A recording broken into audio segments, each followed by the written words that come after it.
మాజీ MP జయప్రదను arrest చేయాలంటూ Rampur court పోలీసులకు ఆదేశించింది. జయప్రదను కోర్టు పరారీలో ఉన్న వ్యక్తిగా ఎందుకు ప్రకటించింది? జయప్రద ఎప్పటి నుంచి పరారీలో ఉన్నారు? ఇంతకు జయప్రదపై ఉన్న కేసులేంటి? సినీ నటి మాజీ ఎంపీ జయప్రదను అరెస్ట్ చేయాలంటూ ఉత్తరప్రదేశ్లోని రాయ్పూర్ కోర్టు పోలీసులను ఆదేశించింది. అంతేకాదు మార్చి 6వ తేదీ తమ ముందు హాజరుపరచాలని జిల్లా ఎస్పీకి ఆదేశాలు జారీ చేసింది రాయ్పూర్ కోర్టు. ఎన్నికల నియమావళి ఉల్లంఘనకు సంబంధించిన 2 కేసుల్లో మాజీ ఎంపీ జయప్రదను ఉత్తరప్రదేశ్లోని రాయ్పూర్ కోర్టు పరారీలో ఉన్న వ్యక్తిగా ప్రకటించింది. రాయ్పూర్ ఎంపీగా పనిచేసిన జయప్రదపై 2019 లోక్సభ ఎన్నికల సందర్భంగా ఈ కేసులు నమోదయ్యాయి. 2019 ఎన్నికల్లో బీజేపీ అభ్యర్థిగా పోటీ చేసిన జయప్రద సమాజ్వాదీ పార్టీకి చెందిన ఆజం ఖాన్ చేతిలో ఓటమిని చవిచూశారు.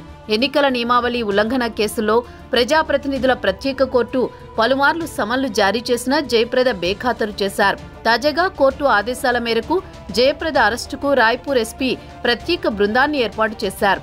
సీనియర్ నటి జయప్రద గురించి కొత్తగా పరిచయం అవసరం లేదు.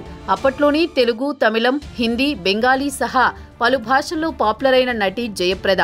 అంతేకాదు అప్పట్లో టీడీపీ తరపున రాజ్యసభ సభ్యురాలిగా పనిచేశారు. ఆపై ఉత్తరప్రదేశ్లో సమాజ్వాదీ పార్టీ తరపున రాంపూర్ ఎంపీగా బాధ్యతలు నిర్వహించారు. సినిమాల్లో, రాజకీయాల్లో తనదైన ముద్ర వేసిన జయప్రదను ఇప్పటికీ కొన్ని కేసులు వెంటాడుతున్నాయి. ఇప్పటికే చెన్నైలోని ఆమెకు సంబంధించిన థియేటర్ ఉద్యోగులకు ఈఎస్ఐ చెల్లించని కారణంగా మద్రాస్ హైకోర్టు ఆమెకు 6 నెలల జైలు శిక్ష విధించింది. ఆ తర్వాత జయప్రదకు కోర్టు బెయిల్ మంజూరు చేసింది.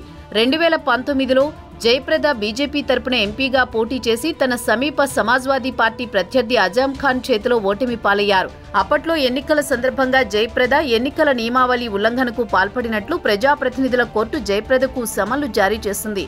దీనిపై జయప్రద స్పందించకపోవడంతో కోర్టు ఆగ్రహించి ఆమెకు అరెస్ట్ చేసి తమ ముందు హాజరుపరచాలని రాయ్పూర్ ఎస్పీకి ఆదేశాలు జారీ చేసింది. 2019 లోక్సభ ఎన్నికల సందర్భంగా మోడల్ కోడ్ ఆఫ్ కండక్ట్ ఉల్లంఘనకు సంబంధించిన కేసులో మాజీ MP జయప్రదపై రాయ్పూర్లోని MP, MLA court non bailable warrant జారీ చేసింది.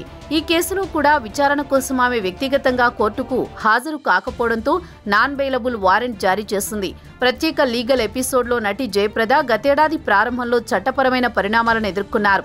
ఆగస్టులో చెన్నై కోర్టు జయప్రదకు 6 నెలల జైలు శిక్ష, 5,000 రూపాయల జరిమానా విధించింది. జయప్రద థియేటర్ వ్యాపారంలో ఉద్యోగుల స్టేట్ ఇన్సూరెన్స్ నిధులను చెల్లించడంలో విఫలమయ్యారని అభియోగాలున్నాయి. ఇదే కేసులో వ్యాపార సహచరులు రామ్ కుమార్, రాజబాబులు కూడా దోషులుగా తేలింది. తాజాగా జయప్రద 2019 ఎన్నికల నియమావళిని ఉల్లంఘించిన కేసులో తమ ముందు మార్చి 6లోపు హాజరు పరచాలని ఉత్తరప్రదేశ్లోని రాయ్పూర్ కోర్టు పోలీసులను ఆదేశించింది.